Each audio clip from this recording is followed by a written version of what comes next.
शिव के द्वारा भाषित शिवाग्नि कार्य वर्णन। शैल आदि बोले, शिव से परिभाषित शिवाग्नि कार्य को अब मैं कहूँगा। शुभ देश में तथा शुभ स्थान में यत्न पूर्वक कुंडों का निर्माण करना चाहिए। नित्य होम का अग्नि कुंड 3 मेखलाओं से युक्त हो। मेखला 4, 3 तथा 2 अंगुल के बराबर दीर्घ हो। 1 हाथ का कुंड होना चाहिए। योनि प्रदेश मात्र हो। योनि पीपल के पत्ते के समान मेखला के ऊपर बनानी चाहिए। कुंड के मध्य में नाभि 8 कली की तथा प्रादेश मात्र की बनावें। षष्ठ मंत्र के द्वारा उल्लेखन करें। कर्म मंत्र से प्रोक्षण करें। नेत्र से कुंड को अवलोकन करके 6 रेखा खींचे। शमी अथवा पीपल की लकड़ी की 16 अंगुल की अरणी बनावे। वन्ही बीज से शक्ति का न्यास करके उसे मथना चाहिए। उत्पन्न हुई अग्नि को यथा विधि स्थापना करके चुपचाप यज्ञ के काम में आने वाले वृक्षों की समिधा उसमें लगावे। कुशाओं को बखेरे। प्रणोता पात्र जल में पूर्ण करे तथा प्रोक्षणी पात्र को कुशाओं से आच्छादित करे। घी को अग्नि से तपाना चाहिए। कुशाओं को अग्नि में तपाकर 3 परिक्रमा करे तथा फिर उन्हें अग्नि में ही डाल देवे। श्रुक और श्रुवा स्वर्ण का, रत्नों का, चांदी का अथवा यज्ञ के वृक्षों की लकड़ी का ही बना लेना चाहिए। अज्ञ स्थाली प्रोक्षणी से तीनों ही सोना, चांदी, तांबा अथवा मिट्टी का ही हो। शांति कर्म हो या पौष्टिक कर्म हो, इनसे अतिरिक्त किसी भी धातु के न बनावे। शांति कर्म में मिट्टी के श्रेष्ठ कहे हैं, किंतु अभिचार कर्म में लोहा के बनाने चाहिए। समिधा 1 से अंगुली के समान सीधे चिकने होने चाहिए। टेढ़े तथा छेद वाले न हो। 12 अंगुल प्रमाण के हो। ऐसी समिधा ही शुभ कार्य के लिए शुभ कही है। गौ का घृत अति उत्तम होता है। कपिला का हो तो और श्रेष्ठ है। अक्ष के प्रमाण अन्न तथा शुक्ति के परिमाण में तिल तथा आधे जौ, परिमाण के अनुसार फल, दूध, दही का परिमाण घी के समान है। शांति कर्म हो तो केवल शिवाग्नि में हवन करें। लौकिक उपचार की अग्नि में मोहन उच्चाटन आदि का कर्म करें। ओम बहुरूपाय, मध्य जिह्वाय, अनेक वर्णाय दक्षिणोत्तर, मध्य गाये, शांतिक पौष्टिक, मोक्ष आदि फल प्रदाय स्वाहा। ओम हिरण्याय चामी, करा भाई ईशान, जिह्वाय ज्ञान प्रदाय स्वाहा। ओम कनकाय कनक, निभाय रभ्याय, इंद्री जिह्वाय स्वाहा। ओम रक्तै रक्त वर्णाय, आग्नेय, जिह्वाय अनेक वर्णाय, विद्वेषण मोहनाय स्वाहा। ओम कृष्णाय नैऋत, जिह्वाय मारणाय स्वाहा। ओम सुप्रभाय, पश्चिम जिह्वाय, मुक्ता फलाय, शांतिकाय पौष्टिकाय स्वाहा। ओम अभिव्यक्ताय, वायवय, जिह्वाय, शत्रु चाटनाय स्वाहा। ओम वह्य, तेजस्विने स्वाहा। उपयुक्त मंत्रों द्वारा वहिन का संस्कार करना चाहिए।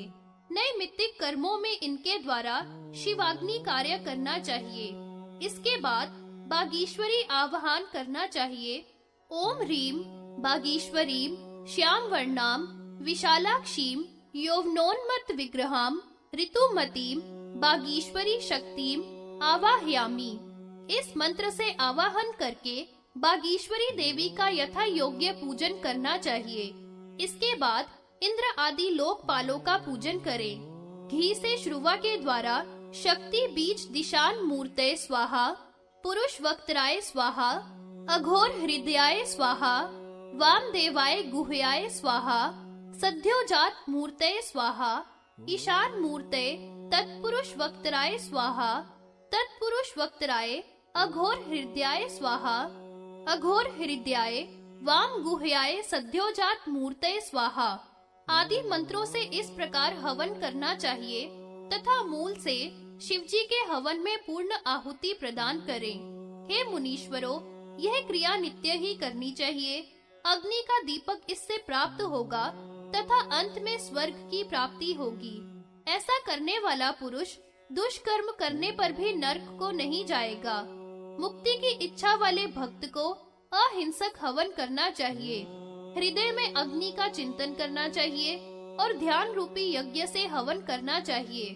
संपूर्ण प्राणियों के देह में स्थित वह जगतपति शिव ही है।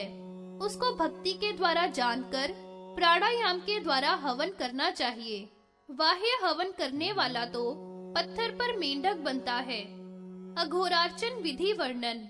शैल आदि बोले, शिव भक्त ध्यान में परायण ब्राह्मण लिंग में शिव की पूजा करे। अग्निहोत्र की भस्म को अग्नि रीति मंत्र से ग्रहण कर पाद से मस्तक तक सब अंग में लेपन करे। ब्रह्म तीर्थ के द्वारा आचमन करे। ब्रह्म सूत्र धारण किए हुए उत्तर मुख होकर ओम नमः शिवाय मंत्र से देव का पूजन करे। सब देवों से अधिक श्रेष्ठ पूजा अघोर देव की है। अघोर भगवान के पूजन में यजन, पूजन, अग्नि कार्य सब समान है, परंतु अघोर मंत्र और ध्यान अलग है। अघोर मंत्र निम्न प्रकार है। अघोरेभ्यो अथ घोरेभ्यो घोर घोर करेभ्य सर्वेभ्यः सर्वेश्वरेभ्यः नमस्ते अस्तु रुद्र रूपेभ्यः। इसके बाद अंग न्यास कहता हूँ। अघोरेभ्यः प्रशांत हृदयाय नमः। अथ घोरेभ्यः सर्वात्म ब्रह्म शिर से स्वाहा। चोर घोर करेभ्यः ज्वाला मालिनी शिखाए वशट। सर्वेभ्य पिंगल कवचाए हूँ।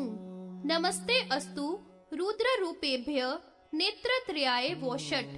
सहस्त्राक्षाय द्विभेदाय पाशुपतास्त्राय हुम फट। स्नान करके आचमन करके अघमर्शन करें। विधि पूर्वक पूजन करना चाहिए। पुनः सूर्य का पूजन करके सूर्य को अर्घ्य प्रदान करें। आत्मा में स्थित मूर्ति का ध्यान करें। 38 कलाओं वाले 3 तत्वों सहित 18 भुजाओं वाले गज चर्मधारी बागंबर ओढ़े हुए अघोर रूप परमेश्वर 32 अक्षर रूप और 32 शक्तियों से युक्त संपूर्ण आभूषणों से युक्त सर्व देवों के द्वारा नमस्कार किए जाने वाले कपालों की माला धारण करने वाले सर्व बिच्छू के भूषण धारण करने वाला पूर्ण चंद्रमा के समान मुख वाले करोड़ों चंद्रमाओं की कांति वाले चंद्र रेखा धारण करने वाले शक्ति सहित नील रूप हाथों में खड्ग खेटक पाश अंकुश नाग कक्षा धनुष पाशुपतास्त्र दंड खटवांग तंत्री घंटा विपुल त्रिशूल दिव्य डमरू वज्र गदा टंक चमकती हुई मुद्गल धारण करने वाले तथा वरद और अभय हस्त वाले परमेश्वर का ध्यान करें तथा पुनः अघोर का पूजन और हवन करें। हवन पूर्व में कही विधि से करना चाहिए। केवल मंत्र का भेद है, सो मैंने तुम्हें अघोर भगवान का मंत्र बता ही दिया। अष्ट पुष्पांजलि गंध आदि पूजन और स्तुति भगवान को निवेदन करें तथा बाद में बलिदान निम्न मंत्र के द्वारा करें। रुद्रेभ्यो मात्र गणेभ्यो यक्षेभ्यो सुरेभ्यो गृहेभ्यो राक्षसेभ्यो नागेभ्यो नक्षत्रेभ्यो विश्वगणेभ्यो क्षेत्रपालेभ्यः। अथ वायु वरुण दिग्भागे क्षेत्रपाल बलि क्षिपेत। ऐसा मंत्र बोलकर वायव्य दिशा में या वरुण की दिशा में बलि को रख आवे। अर्घ गंध पुष्प धूप दीप नैवेद्य तांबूल निवेदन करके 8 पुष्पों की पुष्पांजलि दे और सब विधि पूर्ववत ही है। इस प्रकार अघोर की अर्चन विधि मैंने तुम्हें संक्षेप से कही। अघोर भगवान की पूजा लिंग में अथवा स्थंडल में करें, परंतु स्थंडल से करोड़ गुना फल लिंग अर्चन में तत्पर ब्राह्मण महान पापों में पड़कर भी उनमें लिप्त नहीं होता, जैसे जल में पड़कर कमल का पात्र। लिंग के दर्शन से पुण्य होता है, दर्शन से स्पर्शन अधिक श्रेष्ठ है। और हे ब्रह्मपुत्र सनत कुमार, अर्चन से अधिक तो कुछ है ही नहीं। इस प्रकार यह लिंगार्चन विधि मैंने संक्षेप से कही, विस्तार से तो करोड़ों वर्ष तक भी नहीं की जा सकती। जीवत श्राद्ध विधान वर्णन। सूत जी बोले, हे मुनीश्वरों, अब मैं जीवत श्राद्ध विधि को संक्षेप से कहूँगा, जो ब्रह्मा जी ने पूर्व में मनु वशिष्ठ भृगु आदि के लिए कही है।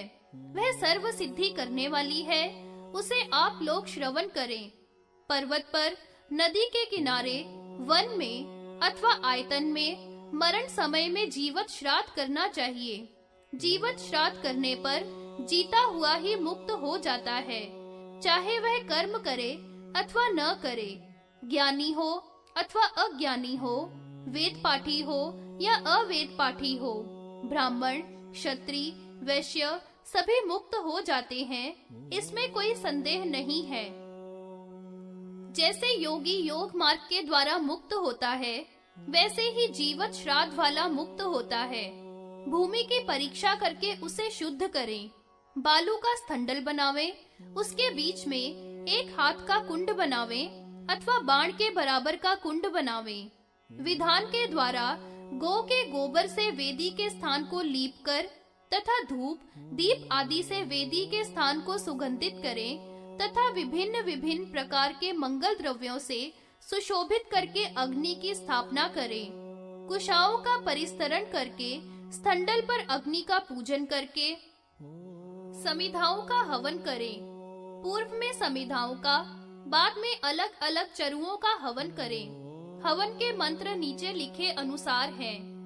ओम भू ब्रह्मणे नमः, ओम स्व रुद्राय स्वाहा, ओम मह ईश्वराय नमः, ओम मह ईश्वराय स्वाहा, ओम जनः प्रकृतये नमः, ओम जनः प्रकृतये स्वाहा, ओम तपः मुद्गलाय नमः, ओम मुद्गलाय स्वाहा, ओम ऋतम पुरुषाय नमः, ओम ऋतम पुरुषाय स्वाहा, ओम सत्य शिवाय नमः, ओम सत्यम शिवाय स्वाहा, ओम शर्व धरा में गोपाये घ्राणे गंधम शर्वये देवाय भूर्नमः, ओम शर्व धराम में गोपाये घ्राणे गंधम शर्वये भू स्वाहा, ओम शर्व धराम में गोपाये घ्राणे गंधम शर्वस्य देवस्य पत्न्यै भूर्नमः, ओम शर्व धराम में गोपाये घ्राणे गंधम शर्व पत्न्यै भू स्वाहा,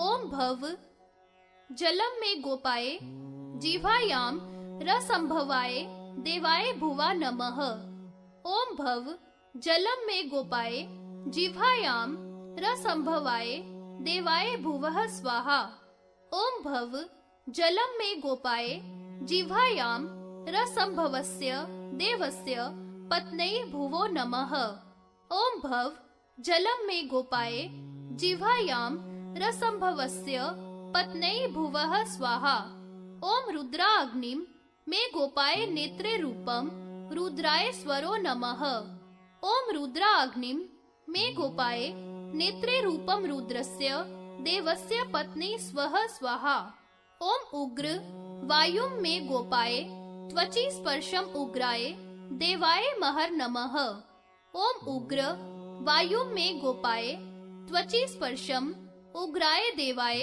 मह स्वाहा, ओम उग्र वायुम में गोपाये त्वचि स्पर्शम उग्रस्य देवस्य पत्न्यै महरोम नमः, ओम उग्र वायुम में गोपाये त्वचि स्पर्शम उग्रस्य देवस्य पत्न्यै मह स्वाहा, ओम भीम सुशिरम में गोपाये श्रोत्रे शब्दम भीमाय देवाय जनो नमः, ओम भीम सुशिरम में गोपाये श्रोत्रे शब्दम भीमाय देवाय जनः स्वाहा, ओम भीम सुशिरम में गोपाये श्रोत्रे शब्दम भीमस्य देवस्य पत्न्यै जनो नमः, ओम भीम सुशिरम में गोपाये श्रोत्रे शब्दम भीमस्य देवस्य पत्न्यै जनः स्वाहा इत्यादि तथा ओम भूः स्वाहा, ओम भुवः स्वाहा, ओम स्वः स्वाहा, ओम भूर्भुवः